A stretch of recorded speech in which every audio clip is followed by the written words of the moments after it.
Busisiwe Ndindili was just 3 years old when her parents left South Africa in 1980, going into exile in the United States. Her family would return in the early 90s while she stayed behind to study.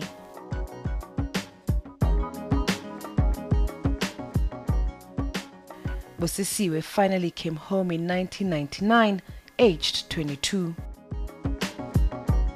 Now in her late 30s, she's carved a place for herself in the local TV industry as a renowned filmmaker.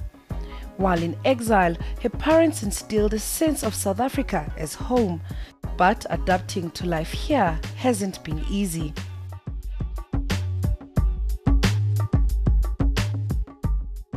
So when we came back, I could understand Xhosa, but I couldn't speak it fluently. I had to learn how to get a thick skin, because otherwise, yeah, it could be like daunting, especially when you're excited to come home, because like I said, growing up there and having this feeling, we were always taught we're South Africans, never forget it.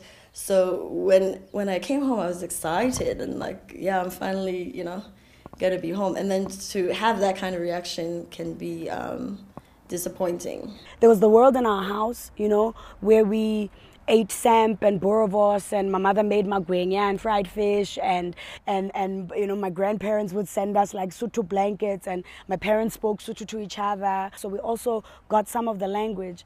But then we were also immersed in American culture.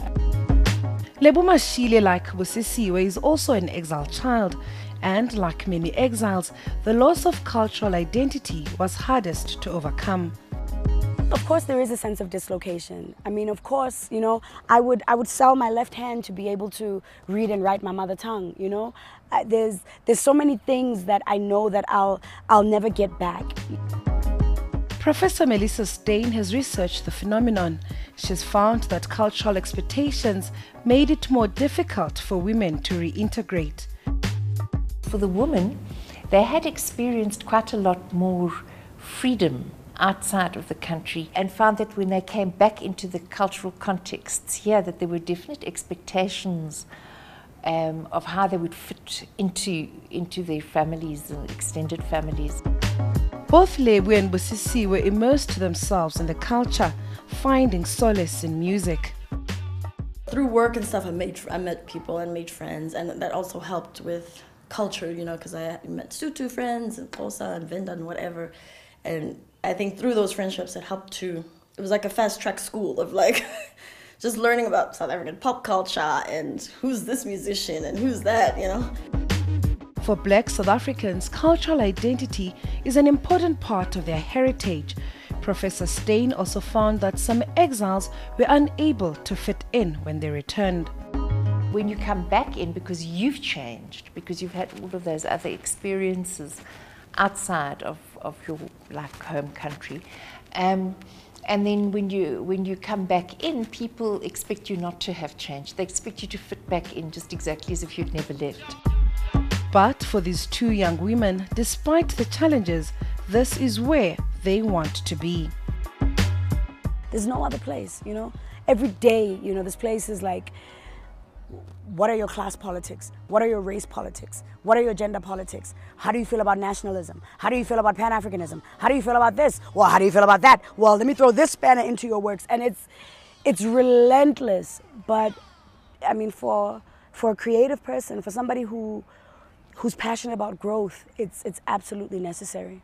I think for me, what really excites me and what keeps me here and what makes me stay here, even though I might complain sometimes, is the younger generation. There's a confidence there, and there's also like a sense of like wanting to know about their heritage and wanting to know about where do they come from and who are their heroes and who paved the way from them, and that gives them that confidence to be like, you know what, I can conquer the world. I am an African.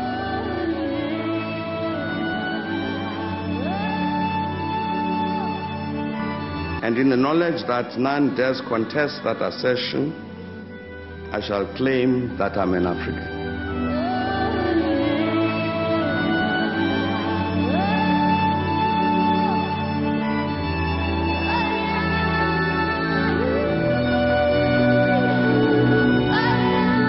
Today, it feels good to be an African.